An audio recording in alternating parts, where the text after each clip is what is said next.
Ai, tomara que não dê pra pegar muito barulho de chuva, porque ainda tá chuviscando um pouquinho aqui, mas eu preciso gravar esse vídeo agora, gente, sério. Eu não posso nem reclamar de chuva no Nordeste, na verdade, que Deus castiga, é pecado, sabia? Sidney Powell escondia de absolutamente todo mundo um segredo.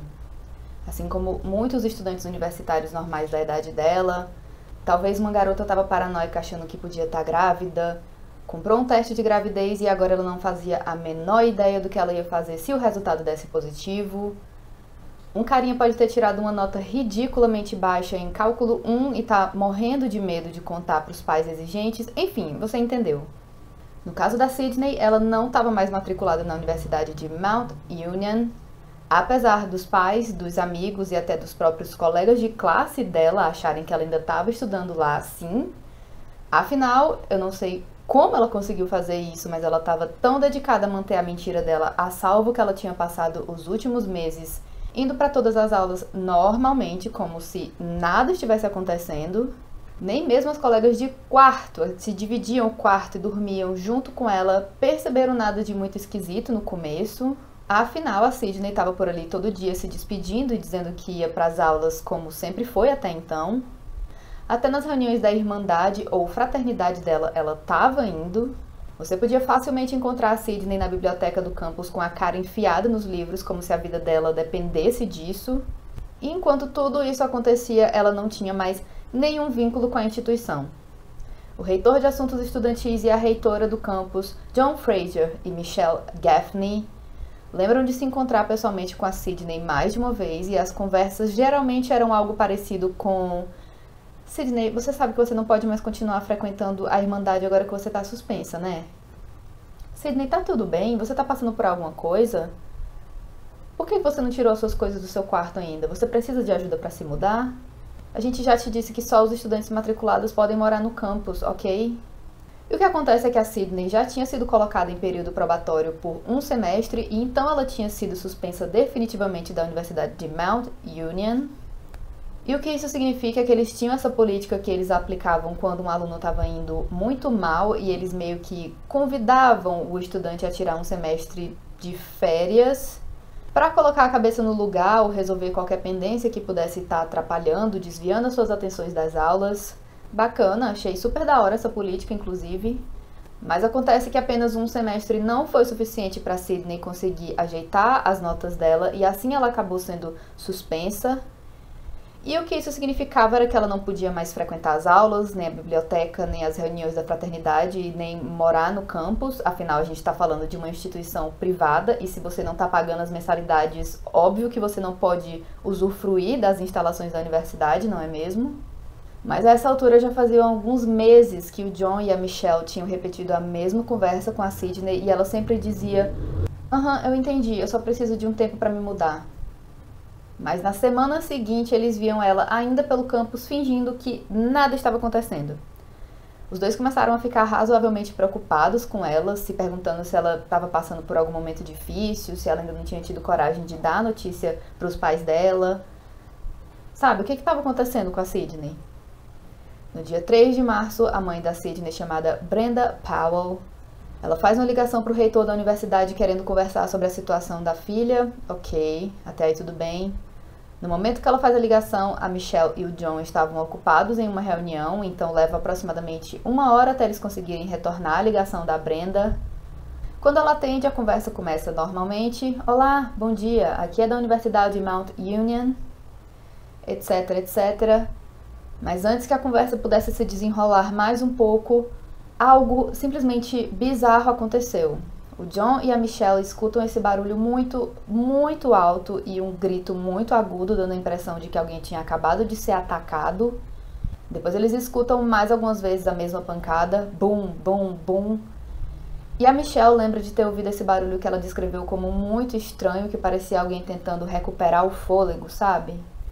Enquanto isso, a Michelle e o John ouvindo essa esquisitice toda, os dois se entreolhando com os olhos desse tamanho, ambos se perguntando a mesma coisa sem falar absolutamente nada. O que raio está acontecendo aqui?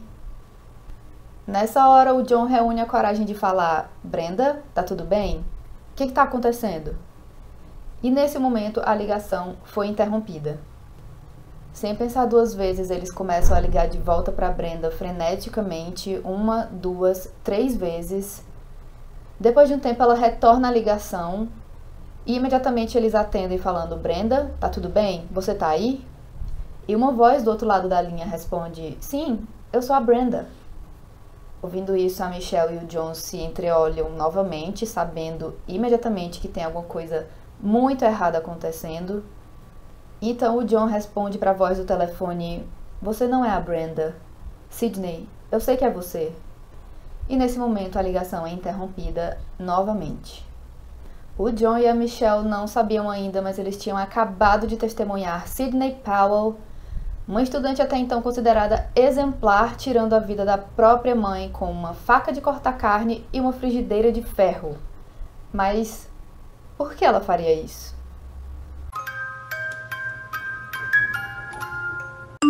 Oi gente, eu sou a Rebeca, seja muito bem-vindo ou bem-vindo de volta ao Atrás da Fita. Como é que tá seu dia hoje, meu chuchu, tudo bom? Queria agradecer rapidinho o apoio da Alessandra nas últimas semanas, o Pix da Rosemary e o Valeuzão da Késia. O apoio de vocês é tudo pra mim e só me indica que eu tô fazendo alguma coisa certa e que eu tenho que continuar aqui com vocês. E se você também quiser fazer um Pix de qualquer valor, a minha chave é atrasdafita@gmail.com. E sem mais enrolação, vamos pro caso de hoje, que hoje vai ser longo, viu menina? E a nossa história de hoje começa no dia 3 de março de 2020, quando esse policial chamado Kenneth estava fazendo a patrulha no carro dele até então tranquilamente, quando ele ouviu no rádio essa chamada que veio de dois funcionários de uma universidade da região, requisitando urgentemente que a polícia fosse até a casa de uma das estudantes deles para checar se estava tudo bem, depois que eles tiveram uma ligação completamente bizarra. E o policial já fica imediatamente em alerta quando repassam para ele que a situação podia ser de um invasor em uma casa com duas mulheres. E pior do que isso, ele reconheceu o nome de uma das possíveis vítimas enquanto ele ouvia o chamado da central de polícia, porque essa chamada era para a casa de Brenda Powell. E ele não só conhecia a Brenda, como ele foi o cupido que juntou ela e o marido Stephen Powell 25 anos atrás, porque ele achou que eles combinavam muito e acabou que ele realmente estava certíssimo em sentir a vibe deles dois. Depois disso, Kenneth continuou sendo muito amigo do casal Powell e a Brenda era muito amiga da esposa do oficial Kenneth. E eu tenho certeza que eu não consigo nem imaginar a sensação que é de você estar em serviço e ser chamado para uma possível situação de perigo na casa de alguém tão próximo a você. Até esse dia, se você perguntasse para quase qualquer pessoa que conhecesse a família Powell, eles provavelmente seriam descritos como a família que podia aparecer no comercial de margarina.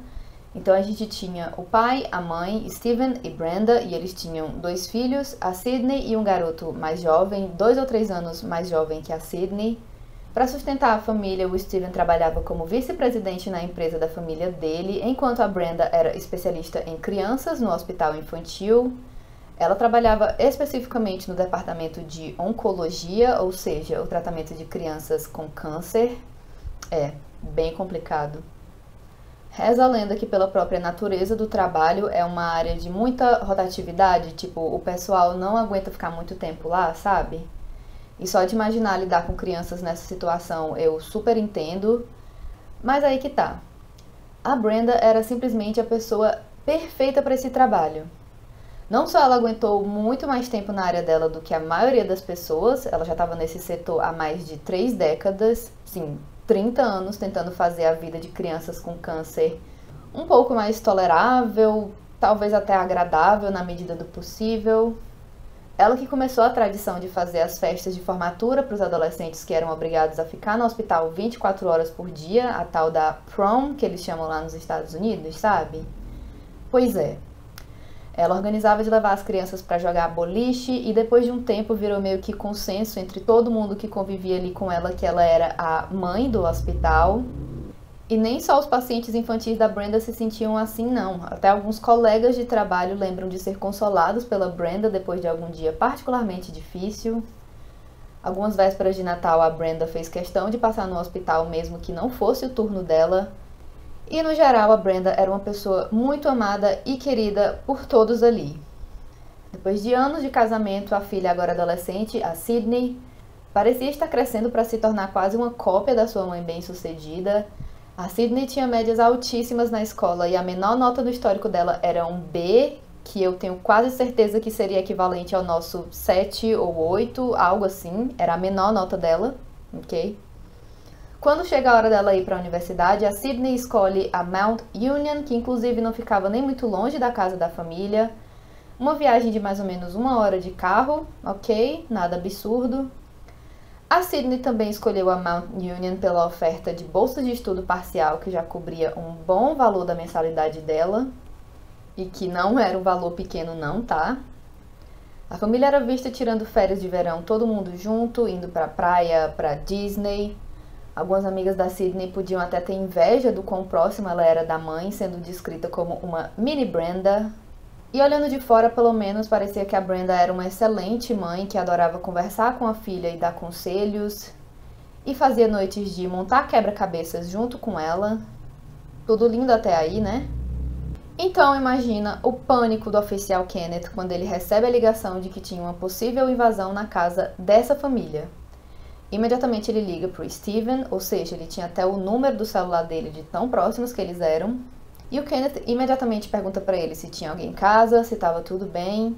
E o Steven fica inicialmente bem confuso e ele responde apenas dizendo que ele estava no trabalho e que ele ia ligar para Sydney para ver o que estava acontecendo. A Sydney não atendeu às várias ligações do Steven e enquanto ele estava ali meio que decidindo o que ele ia fazer, de repente a filha liga de volta. E inicialmente ela parecia bem calma, dizendo: "Não, pai, não tem nada acontecendo não, a mãe só tá no telefone com a universidade, tá tudo bem." Mas, de repente a Sydney começa a gritar histericamente e ela começa a falar: "Pai, pai, alguém entrou na casa, alguém entrou, eu ouvi o vidro quebrando." E eu tenho quase certeza que a Sydney achou que esse álibi dela era quase a prova de falha. Mas então, como que o Steven estava ligando para ela, já sabendo que tinha alguma coisa acontecendo na casa dele? A essa altura, o Steven já estava no carro dele, voltando para casa o mais rápido possível, e pelo telefone ele informa a Sydney: "Vai ficar tudo bem, a polícia já está a caminho." E ela desliga a ligação. Quando a polícia chega na casa da família Powell, primeiro eles não viram nenhum sinal óbvio de um possível invasor. Não tinha nenhum veículo suspeito dando sopa ali na rua, nenhum indivíduo que parecesse meio deslocado na vizinhança, nada. Mas até aí podia ser que o bandido ainda estivesse na casa com as duas moradoras e essa era uma situação que exigia muita cautela dos oficiais. Um deles corre até a parte de trás da casa tentando analisar se já tinha alguma porta ou janela que pudesse ser utilizada como entrada. E aí então nesse momento que ele percebe que o vidro da janela de trás já está todo quebrado, ok. Enquanto isso, na porta da frente, um outro policial estava batendo com muita força e quando a porta finalmente abre, ele vê a Sydney completamente fora de si, gritando muito, dizendo coisas do tipo: alguém invadiu, tem tanto sangue, sangue, sangue, tem muito sangue, a mãe mandou eu sair, sair, sair." She's on the ground. Who is it? My mom! Someone broke in the back window. All right, hold on. She's on the ground. Hold on. Where's your mom? No, there's so much blood. No, please. O policial conduz a Sydney para se sentar ali na calçada do lado de fora, afinal no estado que ela estava ele não conseguia nem conversar com ela direito, mas ele parecia estar mantendo a Sydney numa rédea curta, sabe? Não é uma informação oficial, mas chamou a atenção de muita gente que assistiu o vídeo da câmera policial, esse jeito dele de ficar completamente focado na Sydney, quase como se ela pudesse tentar fugir a qualquer momento, e sendo assim, muita gente acredita que desde o primeiro momento ele já estava desconfiando dela, e eu acredito nisso também, tá? Quando ela se senta no chão, dá pra ver que tem sangue nas mãos e nos pés dela. A Sydney passa um bom tempo num estado aparentemente catatônico, repetindo: "Tem tanto sangue, sangue, tem tanto sangue, por favor, não, não, por favor." Eventualmente o Steven chega na casa da família dele e ele começa a correr a toda velocidade em direção à casa até que um dos policiais consegue, graças a Deus, parar ele antes que ele pudesse chegar até a cena horripilante da esposa dele morta com mais de 30 facadas dentro do próprio quarto que ela dividia com o marido. As armas do crime, a faca e a frigideira de ferro ainda estavam ali por perto no chão, cobertos de sangue do lado da cabeça da Brenda, e do lado de fora a Sydney ainda estava muito nervosa e ela começa a sussurrar: vai embora, get out, get out."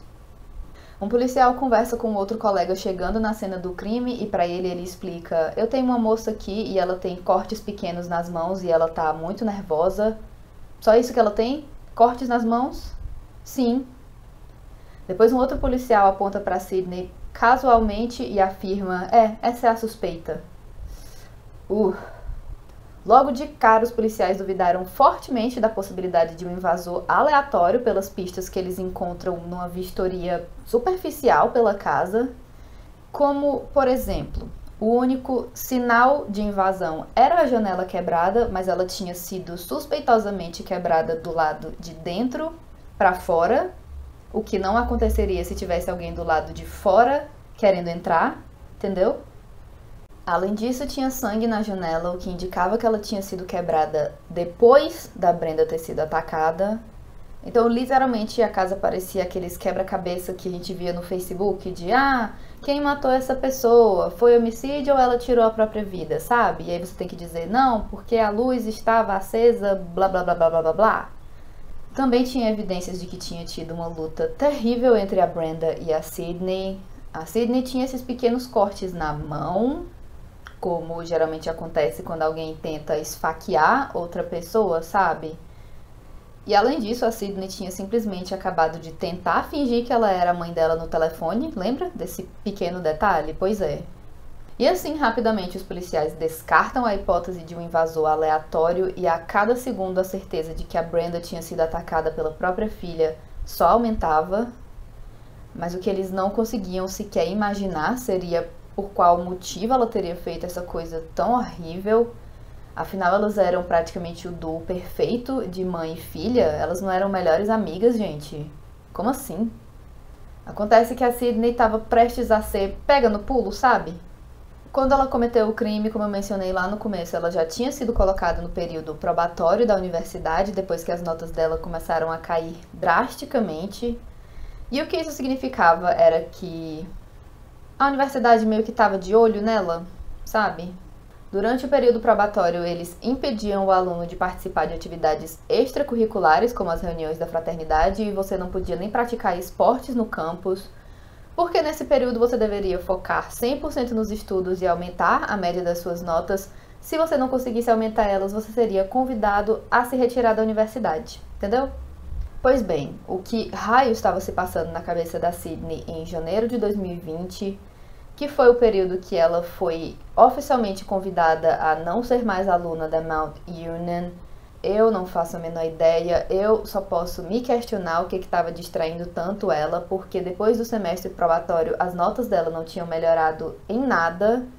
Então ela tinha acabado de ser oficialmente suspensa da Mountain Union depois dessa queda drástica da média das notas.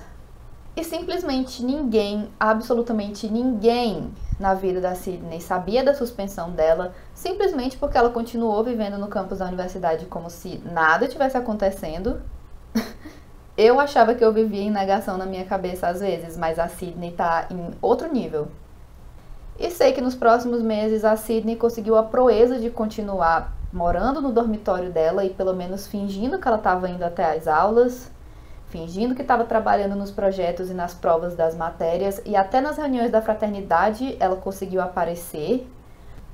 Quase dá vontade de dizer que a dedicação dela em proteger essa mentira era impressionante, porque, olha, não era pra ser tão fácil assim ela simplesmente fingir que ainda era aluna de uma universidade privada, sabe? O cartão que era usado como chave das portas que pertencia a Sidney tinha sido desconectado do sistema agora que ela estava suspensa, então eu só posso imaginar como que ela estava conseguindo ir para as aulas, para a cafeteria, para a biblioteca. Mas o fato é que ela conseguiu sim manter essa fachada por alguns meses até. Por aproximadamente 2 meses, Sidney Powell conseguiu esconder de todo mundo na vida dela que ela não era mais uma aluna na Universidade de Mount Union, até que um dia o reitor da universidade estava lá de boa no escritório dele quando chegou uma estudante, mais especificamente o presidente da mesma fraternidade que a Sidney fazia parte. E ele chega para ele tentando entender por que ele tinha recebido um e-mail avisando que Sidney Powell não era mais aluna da universidade. Algum erro devia ter acontecido, claramente, porque ela não só era aluna, como ela tinha acabado de pagar a ele todas as taxas necessárias para continuar fazendo parte da fraternidade. E ele tava tentando entender o que tinha acontecido, que erro administrativo, que burocracia foi essa aí que deu errado. E quando a Michelle, a reitora, confirma no sistema, ela vê que de fato a Sydney não constava mais como aluna da instituição, mas ela não comenta com esse outro estudante o motivo da situação, por motivos de privacidade da Sydney. Ok. Mas aí, a essa altura, o presidente da fraternidade estava muito confuso, porque como assim a Sydney não era mais aluna? Eu vi ela indo pra aula a semana todinha, comendo na cafeteria, nas reuniões da fraternidade. Como assim ela não é mais aluna, gente? E a Michelle ficou com isso na cabeça, porque tava esquisito mesmo. Não queria dizer nada de necessariamente ruim por si só. A Sydney não estar matriculada podia dizer só que ela tinha escolhido não se matricular naquele semestre para fazer uma pausa, fazer algumas outras coisas da vida dela. Mas então, por que ela estava indo pro campus todo santo dia? A Michelle então resolveu checar se a Sydney tinha apelado, né, entrado com um recurso contra a suspensão dela, e não, ela não tinha feito absolutamente nada. E a Michelle, ainda matutando, ela fica ali se questionando até como que a Sydney estava conseguindo assistir às aulas, porque, novamente, não era para ser tão fácil assim. E ela começa a se perguntar, será que ela não sabe que ela foi suspensa, ou ela não entendeu direito o que a suspensão realmente significa? Não. Fazia parte do processo de suspensão da universidade não só enviar um e-mail para o aluno notificando ele da sua situação e explicando tudo bem direitinho, e além disso uma carta física também era enviada e ela precisava ser assinada pelo aluno em questão. E quando a Michelle foi conferir, estava lá, a Sydney tinha sim assinado a carta de suspensão dela, então seria meio impossível ela não saber que ela estava suspensa, sabe? Então a Michelle resolve chamar a Sydney para o escritório dela e perguntar se estava tudo bem, o que estava acontecendo com ela esse semestre. E inicialmente ela lembra da Sydney agindo super confusa, meio... Ah, é isso que essa carta significava? Ah, eu tô suspensa mesmo. Ah, eu sou uma boba, me confundi toda. E a Michelle confirma, sim, você tá suspensa e você não pode mais continuar morando no campus, ok? Ela até oferece alguma ajuda ou apoio para Sydney quando ela fosse dar a notícia para os pais dela, mas a Sydney dispensou a oferta dizendo que ela conseguia lidar com a situação sozinha. Será que conseguia mesmo, Sydney? E a Michelle, querendo ajudar ela o máximo que ela podia, até reconectou o cartão-chave da Sydney temporariamente para ela conseguir entrar e sair do dormitório para pegar as coisas, né, fazer a mudança dela, segundo a Sydney. Mas alguns dias depois ela foi conferir se a Sydney tinha cumprido a palavra dela e adivinha? Não tinha não. A Sydney ainda não tinha tirado as coisas dela do dormitório e com uma paciência digna de Jó, a Michelle chamou a Sydney novamente no escritório dela para conversar e dessa vez a conversa foi mais ou menos tipo: Sydney, você lembra que eu te falei que você não pode continuar morando no dormitório do campus? Sério mesmo, tá? Tudo bem? E dessa vez, o chefe da Michelle, o reitor de assuntos estudantis John Fraser, presenciou essa conversa peculiar. E o John também fez o que ele pôde para ser paciente e compreensivo com a Sydney, e juntos eles explicam: olha, a gente não tá dizendo que você tá proibida de ver seus amigos ou até visitar o campus, mas você não pode continuar morando aqui, indo para as aulas como se fosse uma das nossas alunas, ok, Sydney? Não é nada pessoal. A essa altura a gente já está terminando fevereiro de 2020 e o semestre tinha começado em janeiro, então eu diria que ela teve tempo mais do que suficiente para esvaziar um quarto de dormitório. Eu já fiz uma mudança de uma kitnet inteira em menos tempo do que isso, mas ok. E novamente a Sydney responde: ok, eu entendi sim, eu só preciso de mais um tempinho para me mudar, tá bom? Seus pais sabem do que está acontecendo? Sim.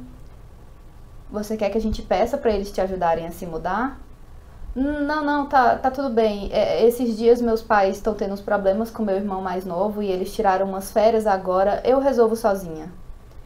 E bom, se a parte dos pais da Sydney terem problemas com o filho mais novo era verdade, eu simplesmente não sei dizer, mas que eles estavam tirando férias era 100% balela, tá? Ai, cara, só dá a sensação de que não dá pra acreditar em uma palavra que sai da boca dessa menina. Eu não tenho estrutura pra lidar com gente assim, não. Sério.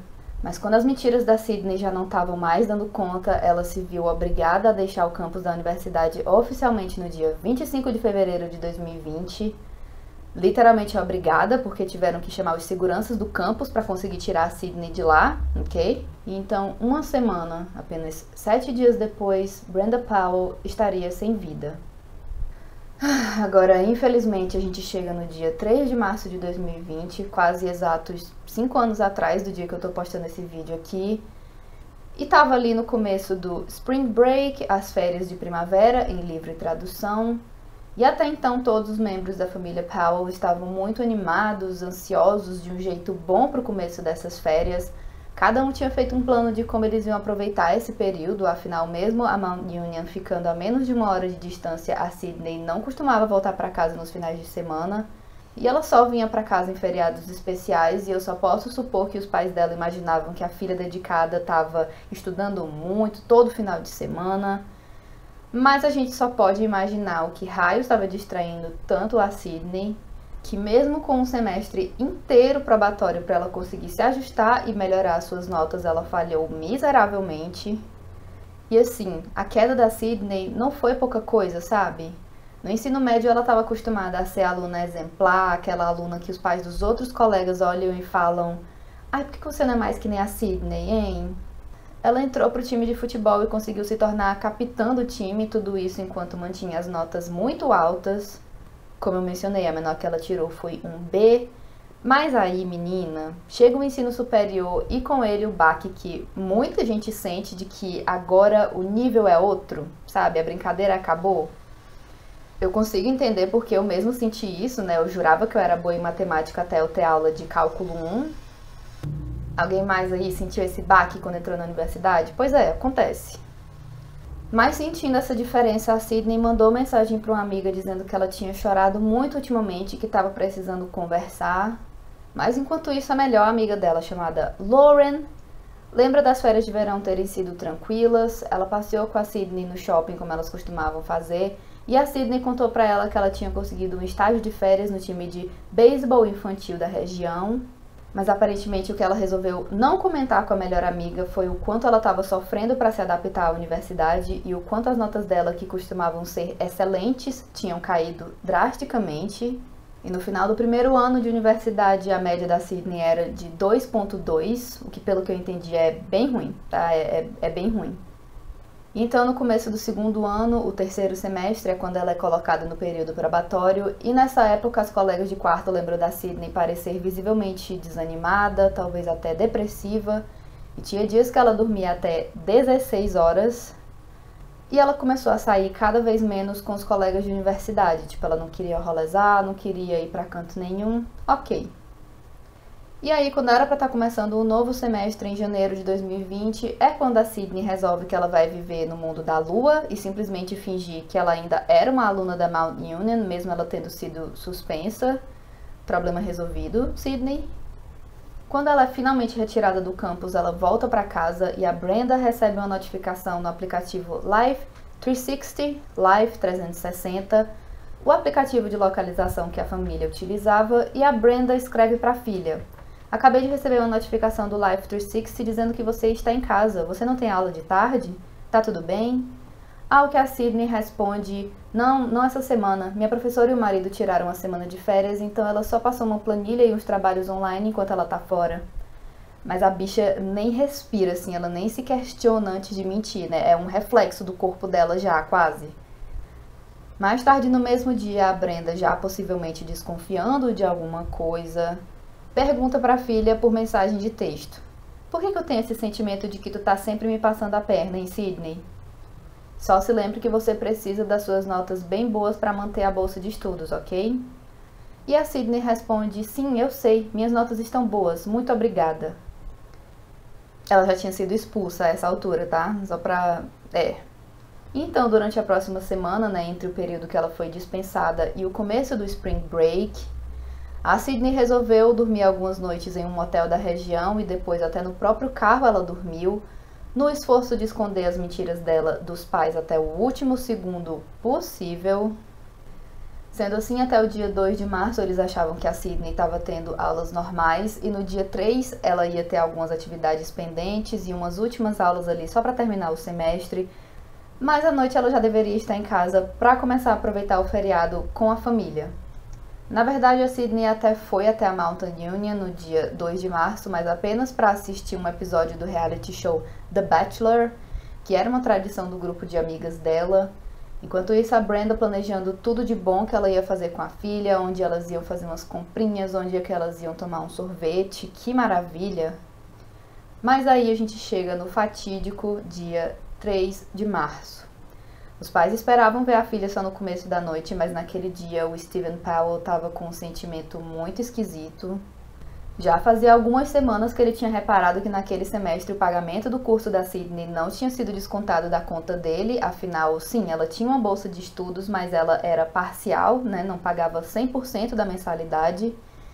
E então os pais dela ainda tinham que completar com um bom dinheiro para manter a filha estudando na Mount Union, mas claro que quando ele questionou a Sydney, ela mandou um "Ai, que esquisito, nossa, deve ser um erro administrativo, eu vou ver com eles, tá, pai? Pode deixar." Mas isso já faziam dias e talvez até semanas, e nesse dia ele resolveu checar o pagamento novamente e ele viu que a situação ainda não tinha sido resolvida. E dessa vez, em vez de perguntar para a filha, ele resolveu ligar para a própria universidade para saber sobre esse problema no pagamento. E foi quando um funcionário explicou para ele: "Ué, mas o pagamento não está passando porque a Sydney não estuda mais aqui." Nesse momento, pela primeira vez em muito tempo, ele resolve checar o Life 360 para ver a localização da filha. E de fato, ele vê que ela estava na casa da família, o que era muito esquisito, porque ainda não estava nem perto do horário que ela disse que ia voltar para casa. Então, assim, o que está acontecendo? O Steven começa a juntar as peças do quebra-cabeça, tipo, ok, se o que o reitor disse for verdade, então a Sydney está mentindo pra gente desde janeiro? Como? Por que ela faria isso? E assim o Steven decide ir até a casa da família ver com os próprios olhos se a filha estava lá mesmo. E além disso, ele também decidiu que ele ia deixar o celular dele no trabalho para que a Sydney não recebesse o aviso de que ele estava chegando e pudesse meter o pé dali. Esperto! Daqui a pouco o mundo vai estar cheio de pais e mães que sabem mexer com a tecnologia, viu? Um perigo. Quando ele chega em casa, eu não consigo nem imaginar o que se passava na cabeça da Sydney, mas o que eu sei é que ela continua mentindo pro pai, dizendo que ela estava resolvendo tudo, que ela ia pegar umas aulas extras no próximo semestre para compensar, ela só estava tendo um pouquinho de dificuldade, e ela ainda sugere que ela talvez só precisasse tirar um semestre de folga, talvez, como se ela não tivesse sido literalmente forçada a fazer isso porque a universidade obrigou, mas tudo bem.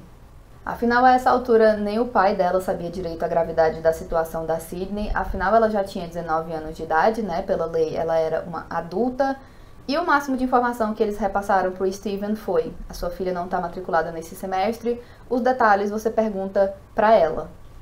Conversando com a filha, o Steven tenta acalmar e motivar ela um pouco. Eu juro que eu não entendo esse medo todo da Sydney, os pais dela parecem ser tão de boas.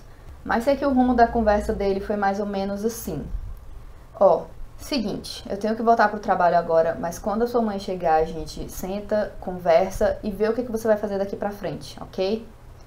No testemunho durante o julgamento, à beira das lágrimas, o Steven afirma que a Brenda era melhor com lidar com as coisas do que eu, se referindo tanto à situação da universidade quanto a lidar com a filha deles.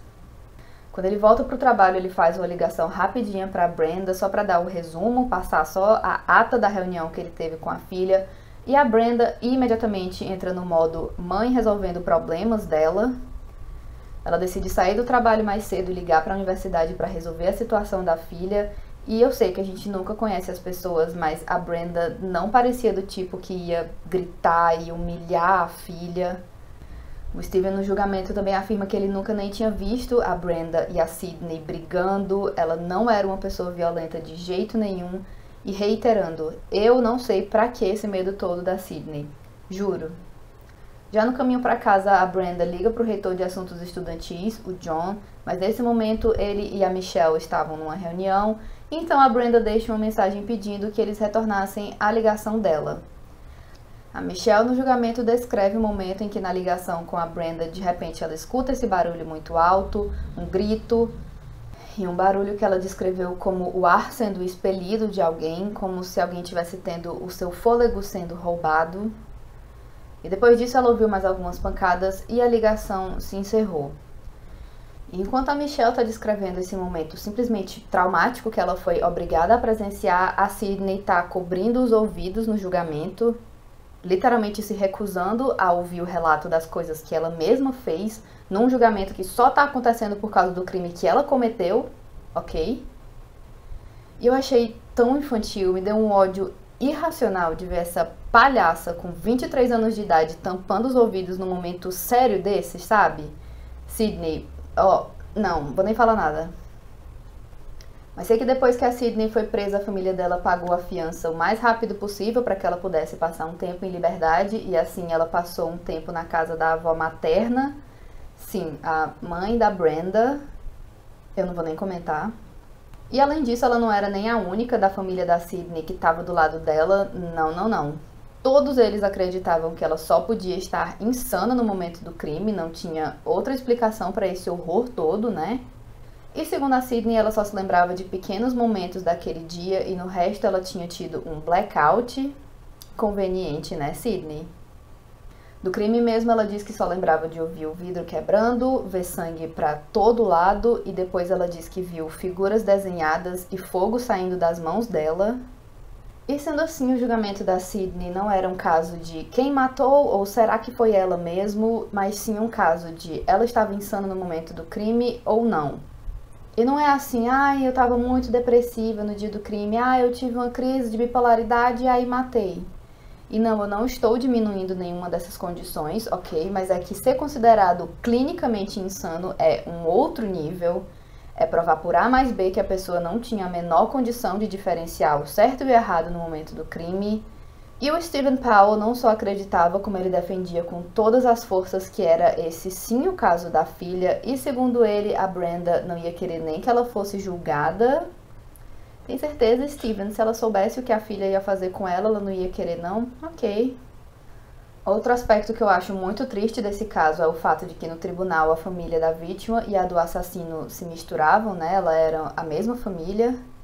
E eu entendo em teoria até eles quererem ficar do lado da Sidney, afinal a Brenda já não estava mais aqui e eles não queriam perder a Sidney também.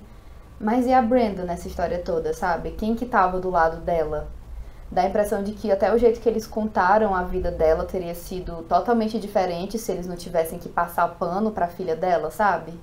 Mas vamos lá. No curso do julgamento de Sidney Powell, os advogados de defesa dela argumentaram que naquele dia ela teve blackouts e alucinações, e eles trouxeram 3 especialistas diferentes para confirmar que a Sidney estava insana sim no momento que ela cometeu o crime.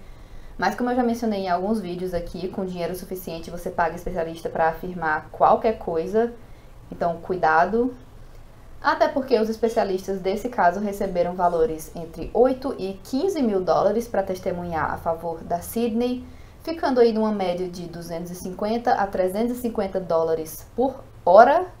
Não foi só da bondade do coração deles, não foi só a sede de justiça não, tá? Mas sei que, segundo eles, a Sidney poderia estar mostrando os primeiros indícios de um quadro de esquizofrenia, que às vezes demora até os 20 e poucos anos para aparecer, e eles citam a relação existente entre períodos de alto estresse, desencadear sintomas de esquizofrenia ou piorar ainda mais o quadro. Eles também citam as 2 concussões, pancadas na cabeça que a Sidney teve quando era criança jogando futebol, mas a literatura não afirma com 100% de certeza se existe a relação entre pancadas na cabeça na infância e problemas psicológicos. E além disso, a defesa da Sidney encerrava a argumentação deles questionando, afinal de contas, por qual motivo a Sidney ia decidir tirar a vida da própria mãe, gente.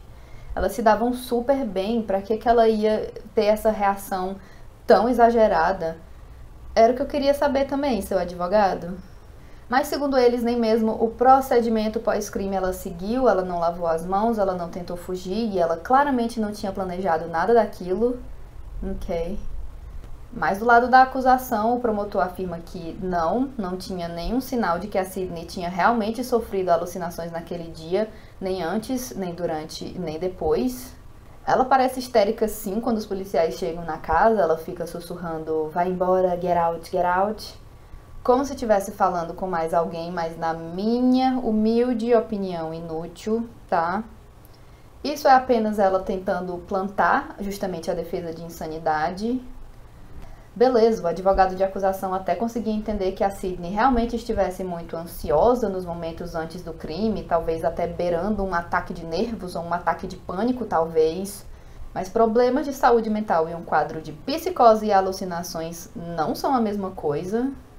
Também todos os meses que ela passou mentindo e fingindo para todo mundo que ela conhecia que ela ainda era uma estudante da Mountain Union não ajudavam a pintar um quadro de ai meu Deus, surtou, ai foi só uma psicose.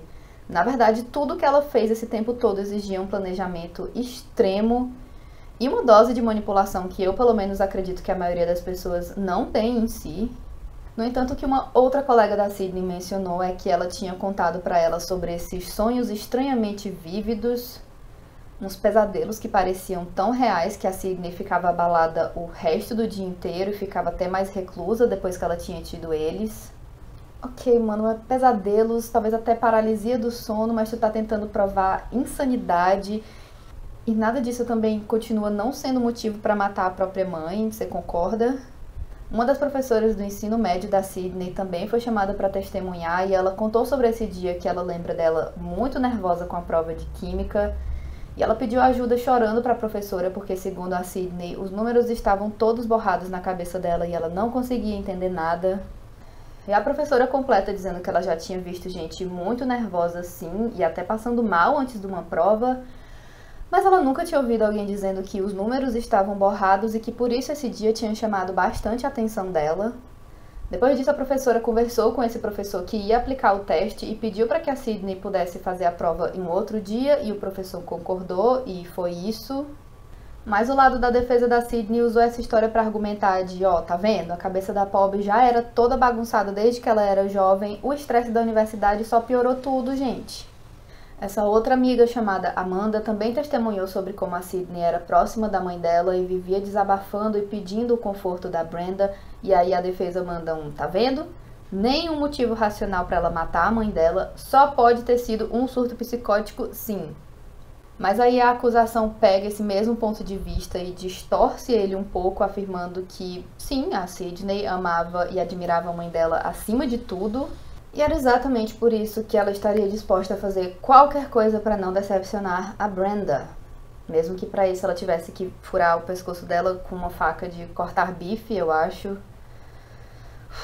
Então, segundo eles, no momento que a Sydney percebeu que a mãe estava prestes a descobrir toda a verdade que ela estava lutando tanto para esconder há meses, sem, eu recupero o semestre que vem, não. A Brenda ia descobrir que as notas da Sydney tinham caído ridiculamente, que ela tinha perdido a bolsa de estudo e que a Sydney nem aluna da universidade era mais. Tudo. E foi nesse momento que a Sydney decidiu que ela só tinha uma opção: homicídio. E mesmo tentando dar uma colher de chá para Sydney e acreditar que ela não estava fingindo quando ela estava sussurrando as coisas lá na ambulância, perto dos policiais, ok. Ela pode sim ter entrado em estado de choque depois que a realidade, né, do que ela fez meio que começou a processar no cérebro dela. Depois que ela ouviu o pai chorando desesperadamente e viu o sangue da própria mãe nas mãos dela. Pode ter acontecido? Sim. Ainda assim não significa que ela era insana e que ela não sabia o que ela estava fazendo. Além disso, lembra, novamente, ela fingindo que ela era a Brenda no telefone 30 segundos depois que ela matou ela? Isso não é coisa de uma pessoa que está em surto, que está completamente fora da realidade. Isso é planejamento de alguém tentando se safar do seu crime ou pelo menos tentando ganhar mais um tempinho para poder pensar no que ela faria em seguida. Analisando as mensagens de texto, os e-mails e as buscas feitas no computador da Sydney, os advogados de acusação também afirmam que tudo parecia normal, nada esquisito, nada que parecesse alguém que estava tão deslocado da realidade que não sabia dizer nem que matar a própria mãe era uma coisa errada. No dia anterior, a Sydney tinha até ido assistir o episódio de The Bachelor com as amigas, gente. Ela conversou com o pai poucas horas antes do crime. Que é isso? A gente tá falando do primeiro caso de insanidade que só durou 20 minutos na história da humanidade e nunca mais a pessoa ficou insana? Como assim? Não. De acordo com a acusação, a Sydney era dodói da cabeça, sim, mas o que ela tinha eram alguns traços de personalidade borderline, alguns traços de mitomania, a tal da mentira compulsiva, ou como eles descreveram, alguém que exagera e estica a realidade para escapar das obrigações do cotidiano. Os terapeutas de sofá da internet também diagnosticaram a Sydney com transtorno narcisista, porque segundo eles ela tinha feito isso para proteger o ego dela, afinal ser a boa aluna, a melhor da classe. A aluna que os pais dos outros alunos têm inveja virou simplesmente a personalidade da Sydney. Ela não conseguia nem imaginar o que ela ia fazer se ela perdesse isso. E realmente, né, os narcisistas são capazes até de matar quando eles acham que o ego deles tá em perigo. Então, Além dela cobrindo as orelhas durante o julgamento, muita gente ficou indignada com o tanto que o juiz estava deixando a Sydney sair do tribunal durante os momentos mais difíceis do julgamento. Ai, vai mostrar as imagens da câmera policial, não quero ver. Ai, não sei quem vai testemunhar, não quero ouvir. Sendo que eu já vi um caso que o juiz só mandou, não, minha filha vai ficar bem quietinha aí, viu? Eu tenho quase certeza que era Jodi Arias, mas eu não tenho 100% de certeza. Mas o juiz não é obrigado a deixar a pessoa sair, sabe? Muitas pessoas de fato diagnosticadas com esquizofrenia se sentiram muito ofendidas da Sydney tentar usar a condição quase como um escudo, e eles afirmam que isso só piora o estereótipo com o qual eles são obrigados a conviver, afinal tem muita gente por aí diagnosticada que não cometeria um crime desnecessário igual a Sydney fez, ok? Quando a mãe da Brenda testemunhou no julgamento, muita gente achou esquisito que ela não parecia emocionada, falando do caso em que a neta dela matou a própria filha dela. Enquanto isso, o Steven chorou várias e várias vezes enquanto ele falava da esposa, e aí bastou isso pro povo já tá vendo? Tem alguma coisa errada nessa família. Mas sei que no final do julgamento, aos 23 anos de idade, Sydney Powell foi considerada culpada de assassinato, agressão e adulteração de provas. Ela foi sentenciada à prisão perpétua, porém com a possibilidade de liberdade condicional em apenas 15 anos, o que significa que, no mínimo, ela teria que ficar presa até os 38 anos de idade pelo que ela fez. Você achou justo? Sei não, viu? O advogado da Sydney resolveu entrar com um apelo na justiça e aparentemente deu certo, porque agora eles estão tentando conseguir um segundo julgamento para Sydney, porque, segundo ele, pessoas que nem ela não pertencem à prisão. Olha, eu não sei da onde que esse povo tirou que se você provar que você tava insano enquanto você matava alguém, eles só vão te soltar no mundo assim. Ah, meu filho tava maluco, então vai, mata mais alguém e aí depois a gente vê. Não, não.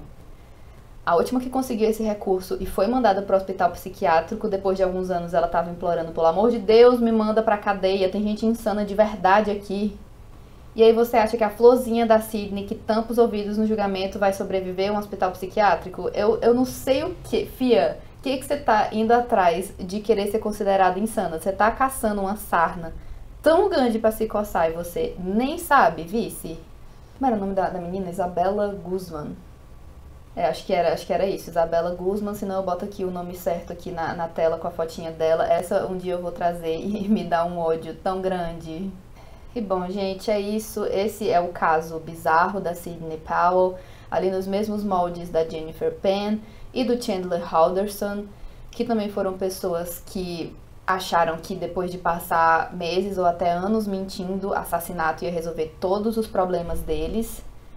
A Sydney ainda é um pouquinho diferente, porque tanto a Jennifer quanto o Chandler, eles tentaram ou conseguiram matar os dois pais. Juro por Deus que eu não entendo a pessoa ter tanto medo de ser pega na mentira, que ela vai lá, comete um crime horroroso, rouba uma vida, joga a própria vida fora no processo, passa por um julgamento onde vão ser lidas todas as mensagens que a pessoa já mandou, todas as ligações que ela já fez, e de repente seus segredos que ninguém nem precisava saber viram informações públicas para o mundo inteiro, e tudo isso porque você não ia aguentar dizer para sua mãe que você estava indo mal na universidade. Sério, Sydney? Sério, Jennifer Penn e Chandler Halderson? Tem um episódio de Black Mirror que é mais ou menos isso aí, né? A mulher quer escapar de um crime, que na verdade não foi nem ela que cometeu, no máximo ela seria cúmplice, e aí ela vai lá e mata uma família inteira para escapar do crime dela. Gênia. Ai, gênia. Episódio do Porquinho da Índia. Se você sabe do que eu tô falando, Porquinho da Índia?